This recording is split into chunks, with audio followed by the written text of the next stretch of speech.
Are you willing to dig a little bit deeper? Are you willing to bury the things that are not making you strong? So right now, allow yourself that, simply to dream. As Joseph Campbell said, find a place inside where there's joy, and the joy will burn out the pain. Many of you are denied your dream and your goal because you have a consistency versus an intensity problem. You have to understand the significance. And while you're running, don't run away from the challenges. Don't run away because it's not going the way you want it to go. Run with a full heart. Run with everything you have in your heart, get your legs moving and run. Sometimes you may ask yourself, how fast can I run? How fast can I get to my destination? But you have to also understand, when you're running, you've got to have in your mind, but you've got to pace yourself. You've got to be able to pay attention. When you're running, because while you're running, there are going to be obstacles around you, and these obstacles are going to be put in place that may try to distract you. But you've got to keep running. The dead doesn't believe in positivity. When you're dead inside, that means there's nothing powerful coming behind it. There's nothing powerful or productive or positive because you're too busy being dead inside. Life. Speak it. Believe it. Stand on it. Be strong in it. Action. Make sure you're giving 110% of that. Make sure you're standing strong on it. If you want to get something out of your life, ladies and gentlemen, keep moving. Don't give up on you, man. Because there's a lot of people out there that just don't understand the significance of what it means. Go after it right now. Now I get it. Life inevitably comes with some degree of misery, and I get it. For many of you, things have happened in your past that are unspeakable. And whether that's something big or whether it's something small, each one of us has something inside of us that hurts. It's something that we wish weren't so. It's something that we focus on when we're alone. It's the thing that keeps us up at night. It's the thing that wakes us up in the morning. It's the thing that we obsessively come back to over and over and over for whatever reason that we think means that we're not good enough. But I also know that inside each one of us is something beautiful, that even in the midst of pain, if you allow yourself to focus on that, focus on everything you have within your body and your mind. Do it with a full heart. Stop with the excuses. Stop holding on to things that's not going to make you better, that's not going to make you strong. Be the best of yourself. Believe in it. Stand on it. Be strong in it. And put those actions to work. Everybody's not hungry enough. And if you're not hungry, you're not going to satisfy yourself. And even when you feel that you're satisfied, find something else. You should never be satisfied. You should never be okay. Being okay doesn't mean that that's the right way to go. When things start to get easy, find something else that's going to challenge you. When things start to feel like you can't carry on, find another reason to get out of that situation and find another way to go further. When people are trying to pull you down, get away from them, disconnect yourself, and put the action in and go after what's necessary to make you better. to feel the joy, to not just think about it, but to actually feel the joy. It will begin to crowd out the pain. It will actually take that room. And just like when you're trying to create something amazing in your life, do not waste time trying to tear down the old. If you're trying to create something beautiful in your life, spend all of your time trying to build that new thing.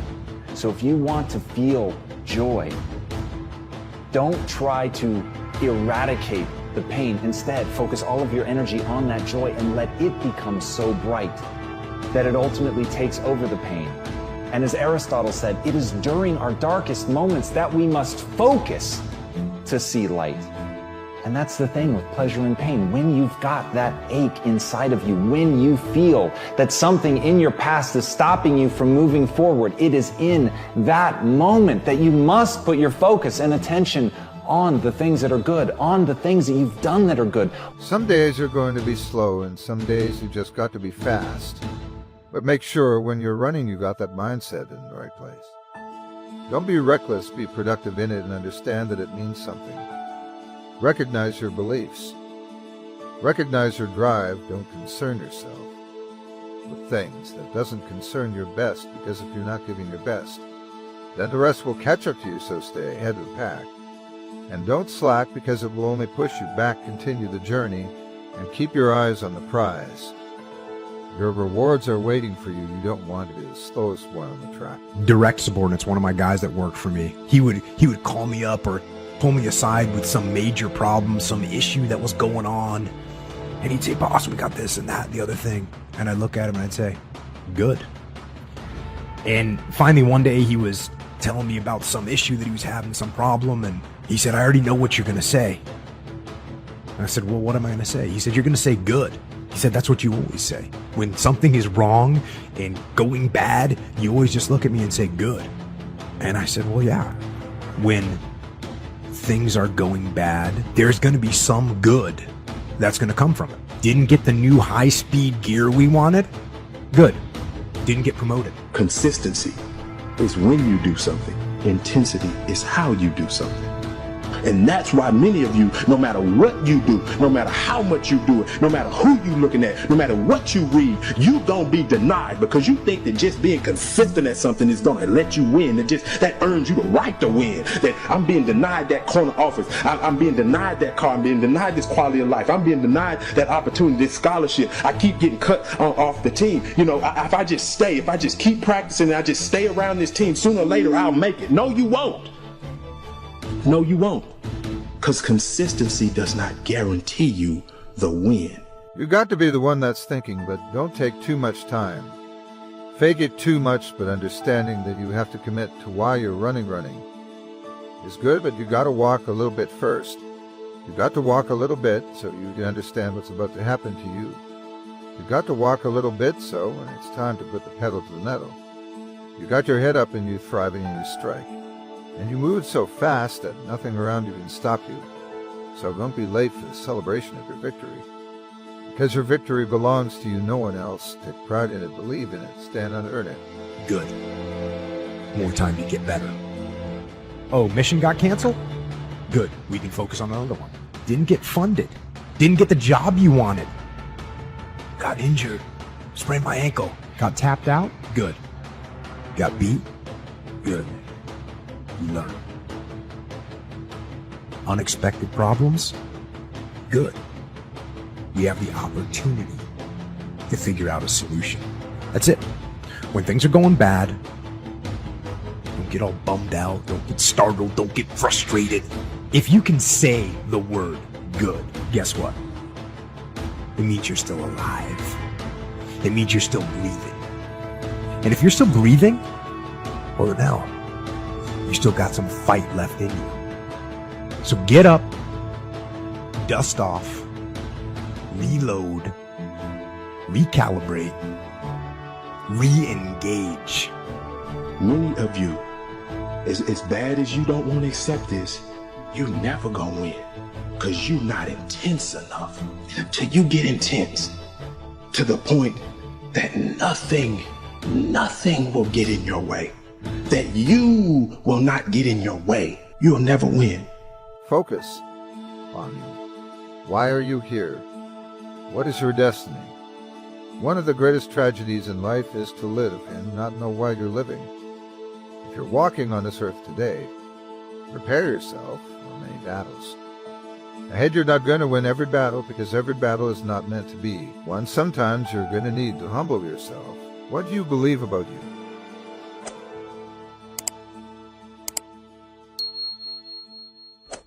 How many of you have somebody come up and say, boy, your kid's really growing? You go, really?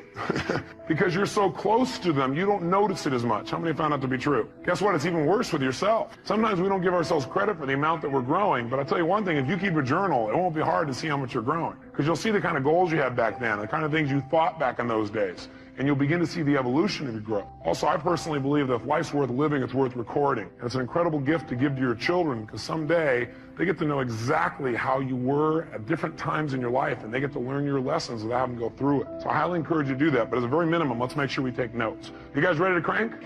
Crank. Let's do it. So this whole weekend is about connecting and communication. Really, it's about communication and relationship, how to make everything more worthwhile. And the technology that we're going to share with you this weekend has a unique name. We call it reality bridging. Reality bridging. I'm going to make you go into a deep trance trying to figure out what that means, right? We're going to clarify it for you. But reality bridging, it's the technology of vital communication and true freedom. Because what you're going to find is, there's going to be a vitality in your communication when you start using the techniques we're going to teach you. And there's going to be a sense of absolute freedom where you can share with somebody what your real feelings are and never ever offend them. They won't have to hear you and cry and feel bad, and you won't feel so bad either. We want to make sure that communication is vital, that you're always connecting, that you feel good when you're communicating, so does the person you're communicating with, and it produces results.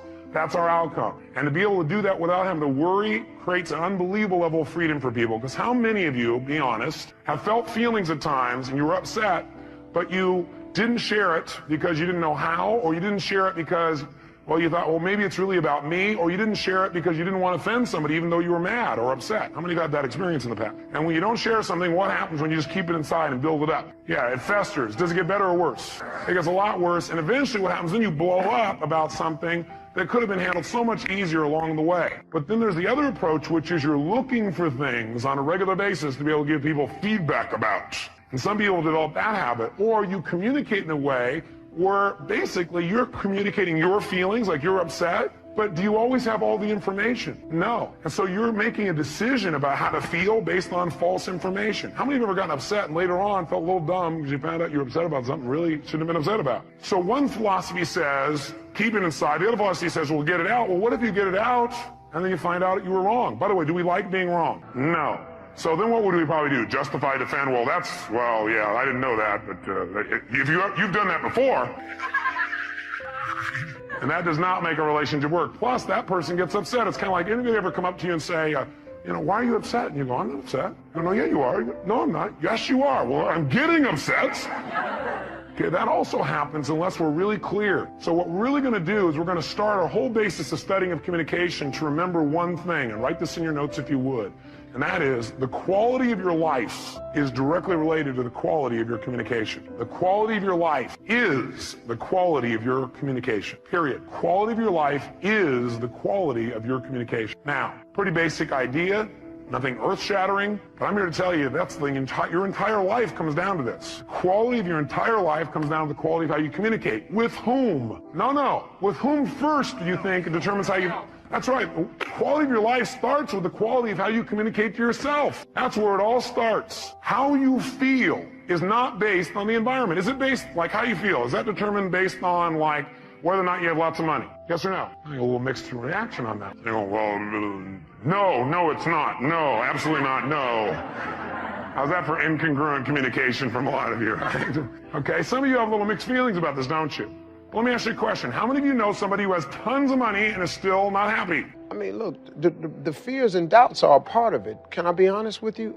Everything I've ever done started with a fear. My walking out on stage, that starts with the fear. When Oprah came and got me for this life class, I said, boy, this is like a stand-up appearance for me. I'm back there sweating. I don't want to talk to nobody. I have to overcome fear all the time. When I wrote my book, I was afraid. When they told me we wanted you to be a game show host, I'd never done that. I was afraid. When they said, we want you to do a talk show, I was afraid. I have to overcome fear all the time.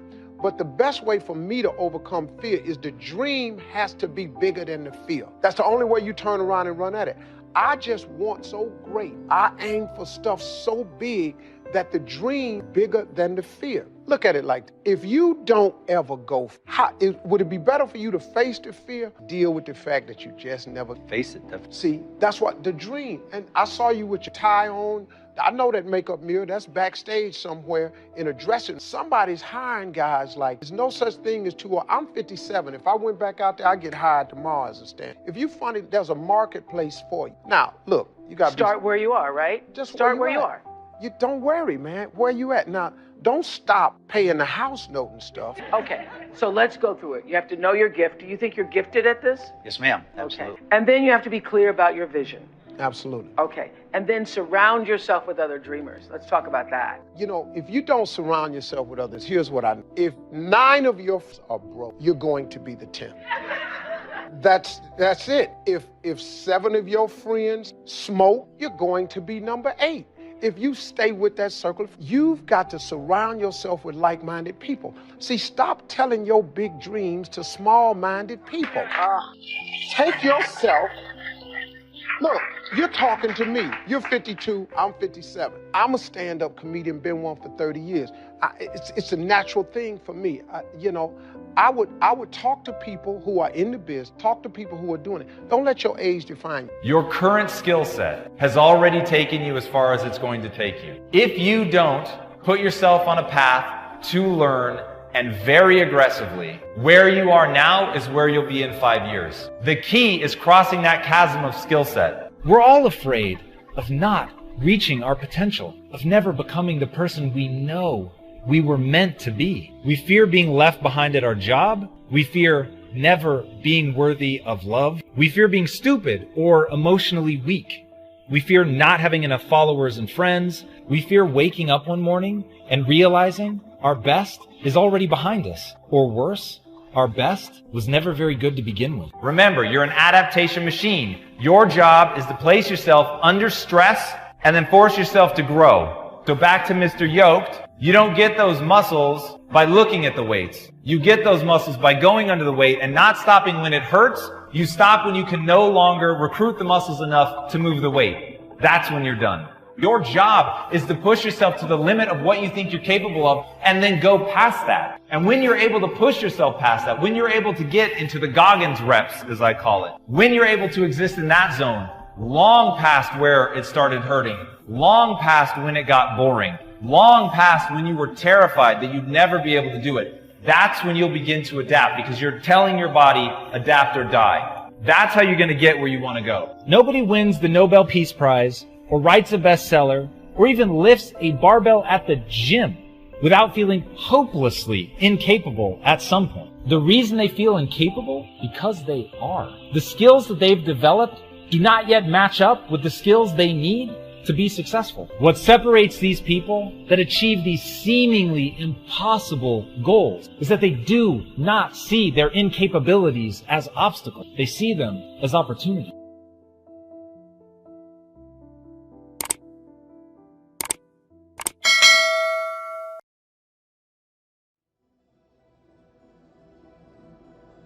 Most of y'all are able to say you don't like your friends. You don't trust them. They tell all of your deep, dark secrets. So why are they still there? If your life and the people that you have in your life creates nightmares for your life, what makes you think that because you're going to sleep that your mind is going to stop? The nightmares that you're having while you're awake, you're witnessing nightmares. Drama, dysfunction, negative people, you consuming your life. It's like, oh, there's negative dysfunction and drama. You're going to walk into the direction of dysfunction and drama.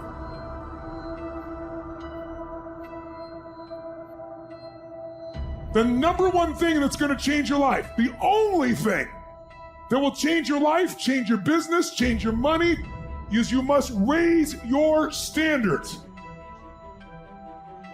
All of us in life have things we want.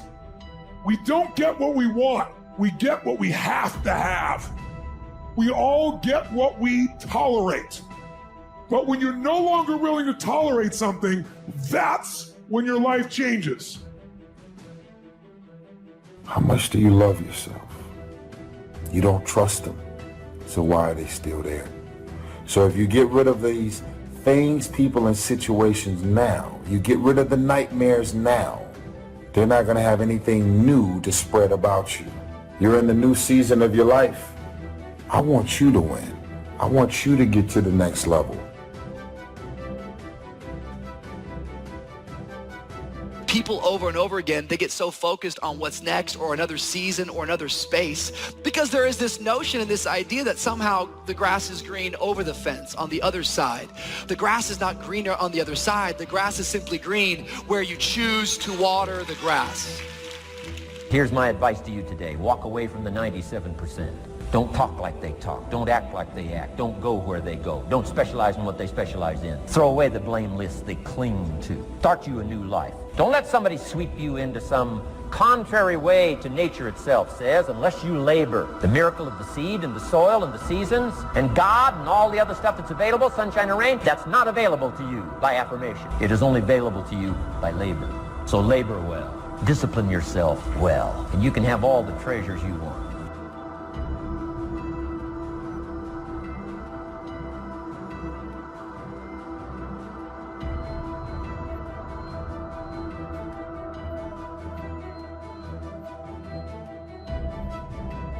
The only thing more important than who you are today is who you're becoming tomorrow. How many of you know that where you're headed is more important than where you are? We choose a life of progression, not perfection. It's a phase. Life is a process. And the very fact that we're declaring that we are becoming also insinuates the fact that we are not there yet. If we're not careful, we will turn this concept of becoming into a destination. A lot of people are running around here trying to figure out what it is to be happy, what it is to be fulfilled, what it is to connect your life and the fulfillment of your life to something. Maybe if I get this, I'll be happy. Maybe if I get that, I'll be happy. Maybe if all of this were to happen by this timeline, by November, I'll be happy. Then you get to November, everything that you wanted and desired happens by November. Then you find yourself still feeling like you're chasing something. And it's like this never ending, it's almost like you're chasing your tail and you never reach it. I can't do this. It's just too much for me. It's too hard. I can't do this. I can't take it. And today I just want to tell you that you are stronger than you think you are. And I'm going to say that a good number of times, so I want you to let that get down on the inside of you. Take action. Not hasty if it isn't required, but don't lose much time. Here's the time to act. When the idea is hot and the emotion is strong. That's the time to act. You say, Mr. Rohn, I'd like to have a library like yours. See, if you feel strong about that, what you got to do is get the first book and then get the second book. Before the feeling passes and before the idea gets dim, action pronto, action immediate, action as soon as possible. Because if you don't, here's what happens. We call it the law of diminishing intent. We intend to when the idea strikes us. We intend to when the emotion is high. But now if you don't translate that into action fairly soon, now the intent starts to diminish. And a month from now, it's cold. A year from now, it can't be found. So act. Set up a discipline when the emotions are high and the idea is strong and clear and powerful. That's the time to set up the discipline. Somebody talks about good health and you're stirred. Say, right, I need to get a book on nutrition. Get the book before the idea passes and before the emotion gets cold. Go for the book. Start the library. Start the process. Fall on the floor. Do some push-ups. Action. Got to take action. Otherwise, the wisdom is wasted. Otherwise, the emotion soon passes. Unless you put it into a disciplined activity. Capture it. Disciplines is called how to capture the emotion and how to capture the wisdom and translate it into equity. Disciplines. Now, here's what's important about disciplines. All disciplines affect each other. In fact, here's a good philosophical phrase. Everything affects everything else. Nothing stands alone. Don't be naive in saying, well, this doesn't matter. I'm telling you, everything matters. There are some things that matter more than others, but there isn't anything that doesn't matter.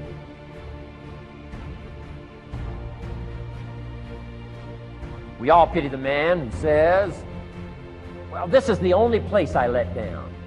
Not true. Key to take home. Every letdown affects the rest of your performance. Every letdown affects the rest. This is part of the educational process on personal development.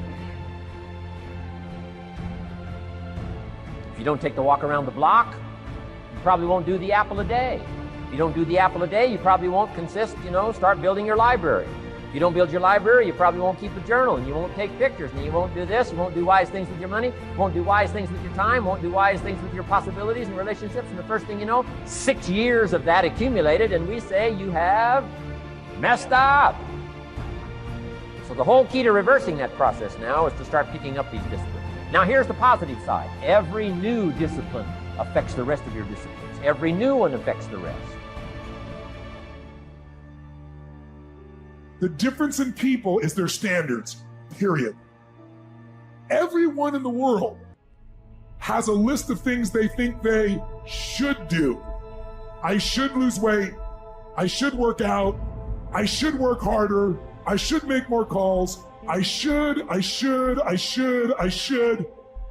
then you know what? People don't do their shoulds and they get mad at themselves. What changes people is when your should becomes a must. When suddenly the thing you said should happen has to happen. That's when human beings change. It's like if you want to take the island, burn the boats.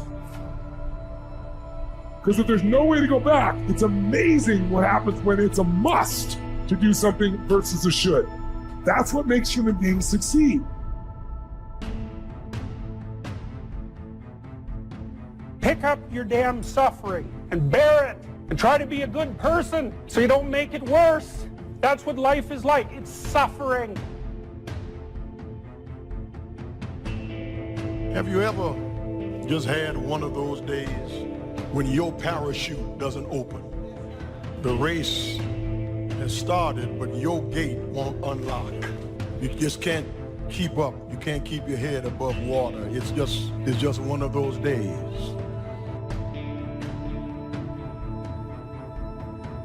That's why action is so important. The least action, the smallest action. Take it.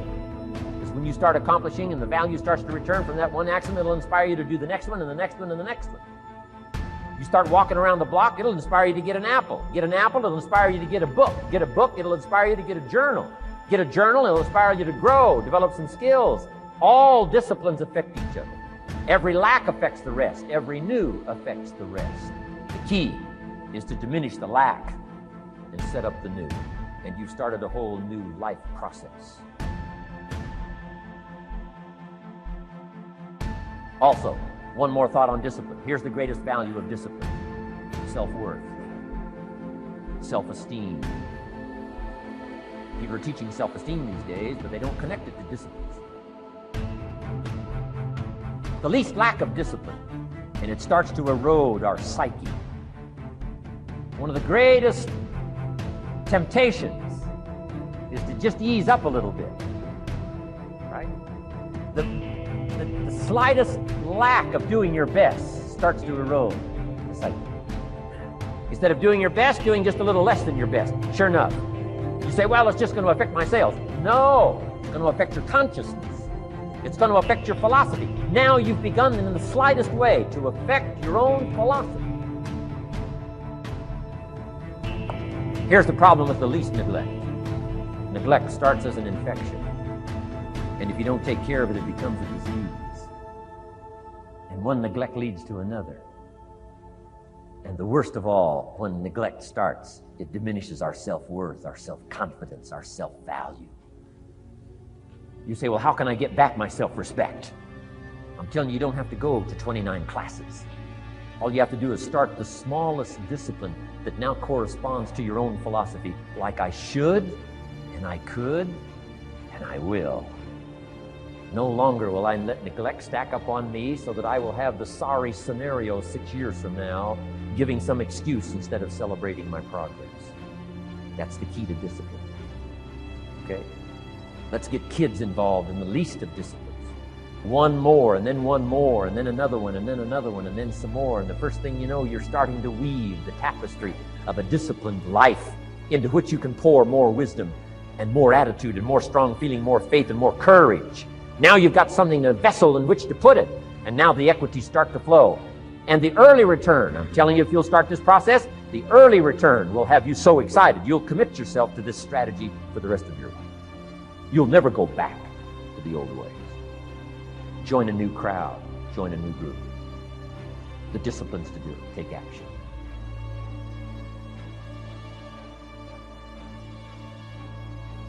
I recommended the last time I was here the little book, Richest Man in Babylon, and I said I've lectured now to over 3 million people in the last 33 years, and I've recommended this little book to almost all of them, I think.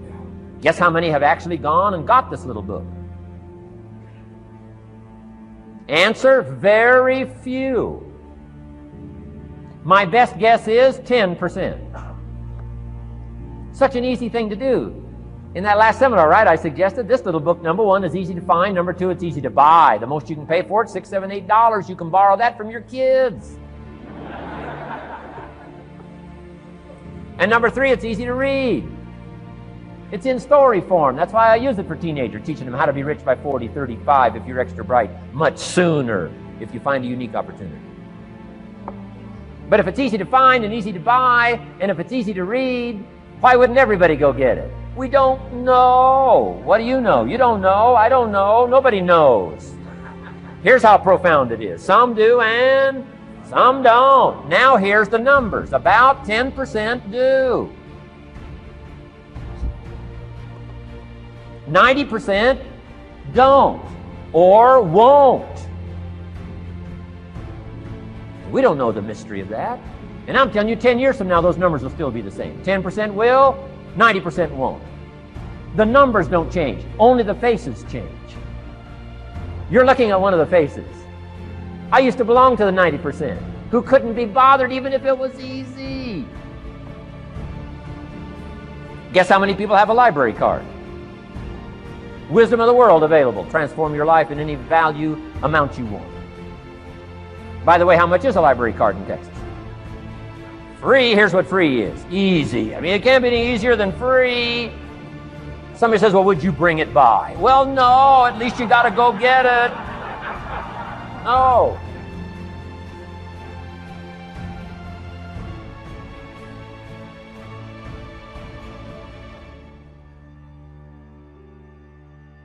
Credit goes to our awesome patrons who make videos like this one possible. Consider joining them to support our work.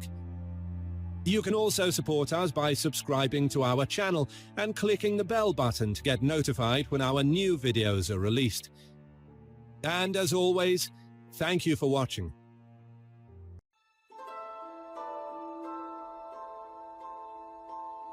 Something within me, there's something that's driven me on for 30 years, says no. There are some big surprises coming. A lot of people, they're scared of themselves. They're scared of the power that they've got. Way back when the Occupy movement was happening and they occupied Wall Street and they didn't know what they wanted. They just knew they didn't want what we have. We just want something different. Yeah. So, well, what's your goal? And they go, we don't know. Human revolution is the term used by Second Soka Gakkai President Jose Toda to describe a fundamental process of inner transformation, whereby we break through the shackles of our lesser self, bound by self-concern and the ego, growing in altruism toward a greater self capable of caring and taking action for the sake of others, ultimately all humanity. We just want all this to go away. And I used to say then, you don't need to occupy Wall Street because we human beings already occupy the entire earth, but we don't occupy ourselves. You know, non-compliance, simply getting back on with your life is how to get through this. We're not going to do what you tell us. We're going to go and do what we want to do. If everybody applied that to their own lives and supported the people around them in doing that, we'd change the world in a day. You know, this whole thing that's happened has been due to our compliance. Like when you look at the people locked down in Shanghai, 26 million people, 3,000 or 4,000 people have told them to lock down. 3,000 or 4,000 people are in control of 26 million. I think I see a way out. And this cult is very vulnerable to people awakening to it because its biggest source of power is, apart from human power being handed to it, is the fact that people aren't aware that it exists. But more and more people are becoming aware. But this transition that needs to take place where people cross the road. And that doesn't mean there has to be a violent revolution. There has to be a revolution of perception, because from that everything else comes. We live within a field of potentiality, a field of energy, vibration, which is all possibility. As Daisaku Aikida explains, there are all sorts of revolutions: political revolutions, economic revolutions, industrial revolutions, scientific revolutions, artistic revolutions. But no matter what one changes, the world will never get any better as long as people themselves remain selfish and lacking in compassion. In that respect, human revolution is the most fundamental of all revolutions, and at the same time, the most necessary revolution for humankind. You know, if all of these people simply said no and got on with their lives, and if we did that right around the world, that's the momentum that we need. You can see the lies now. You can see the lies. The whole thing is crumbling. The whole narrative is crumbling. None of it makes any sense. So when people can see the lie for what it is and realize that everything's a lie and just become human again, that's the key to the whole thing. You know, we've got to stop externalizing it. When we see these trucker blockades, when we see these things, realize that we can do this ourselves. You can do this without even leaving your home. You know, the best protest that you have is to be a real human being. That's the best thing you can do. Be a real human being, be supportive of your own life, of your own family, and of the people around you, and just get on with your life and make things work. I've always said it's a lot easier to get forgiveness than permission. So when you see something that needs doing, just go and do it. That's the way out of this. It really is. Why do people think they have rulers? Why do people think they need to be told when they can be free and when they can't be free, and when they can go to the store and when they can do this and when they can do that? What is wrong with people? For, as Daisaku Aikida writes, a great human revolution in just a single individual will help achieve a change in the destiny of a nation, and further, will enable a change in the destiny of all humankind. Taking responsibility for transforming our own lives is the first step toward creating a human society based on compassion and respect for the dignity of all people's lives. Everything that exists in this reality is a frequency. Every thought is a frequency. Every emotion is a frequency. And so if you believe that you are little me and you have no power, then that frequency band that is generated by that perception of self will interact with the field, and you will create a feedback loop that will appear to you to be a self-fulfilling prophecy. You think you're little me, you have no power, you are experiencing a life of little me, I have no power. Not because it's true, but because you believe it is. And when you open your heart, you open your mind, and you re-self-identify from I am are labels to I am all that is, has been, and ever can be, having a brief experience. The question of how to change in a positive direction is one which has spawned countless theories, religions, and publishing empires. Certainly, self-discipline and effort can enable us to make positive change, for example, by starting to exercise regularly. But the willpower required is often hard to maintain. Our self-control may slip at a crucial moment because we have not addressed the underlying inner causes of our behavior. You know, we've got to get over this hump, and that's what this is. If people can look at it through the right eyes, they can see how they've been controlled into this and how simple it would be to just do something else. The problem is that people want someone like me or someone like you to come along and say, I've got the solution. Here's my plan. Here's my draft. You all follow these directions and then we'll get to here. Well, how? You're just looking for another ruler, another person to come and tell you what to do and you know, hope that when it gets there, you'll just be able to get on with your lives and buy the same magazines and do the same stuff that you were doing before, which wasn't freedom. You know, we've got an opportunity for freedom here. We've got an opportunity to rediscover what it means to be human here. And that's what I see coming out of this. I see a really, really positive future coming out of all this because, I mean, there's no going back to what we were, and there's no going back to having any faith in these politicians or this system or the medical industry or the media or any of it anymore. Then your band of frequency explodes both in its breadth and scale and in its frequency, and you start interacting with the field of possibility and probability at that level. And this is why when people go through this awakening process, they start to find that amazing synchronicities start to happen in their life that didn't happen before. Coincidences and bits of luck and things just happening when you need them, or meeting people in strange circumstances. My God, fancy seeing you here. And people look back and they think, well, this wasn't happening before. No, because you were interacting with a narrow band of frequency with the field of possibility, and that's what you were experiencing. Now suddenly you started to awaken. You're interacting with the field in a completely different way, more expanded way, and now things that you can manifest in that feedback loop, fine detail, bits of luck, things happening just when you need them. Human revolution is the work of transforming our lives at the very core. It involves identifying and challenging those things which inhibit the full expression of our positive potential in humanity. Nature in Buddhism is based on belief in a pure, positive, and enlightened condition of life, which exists equally within all people. This life state of Buddhahood is characterized by the qualities of compassion, wisdom, and courage, which enable us to create something of value from any situation. When we look beyond our personal concerns and take action for the sake of others, this process is strengthened and accelerated. An experience which previously seemed like an unjust burden can become the key to finding the purpose of our lives, as we learn how to help others struggling in a similar situation.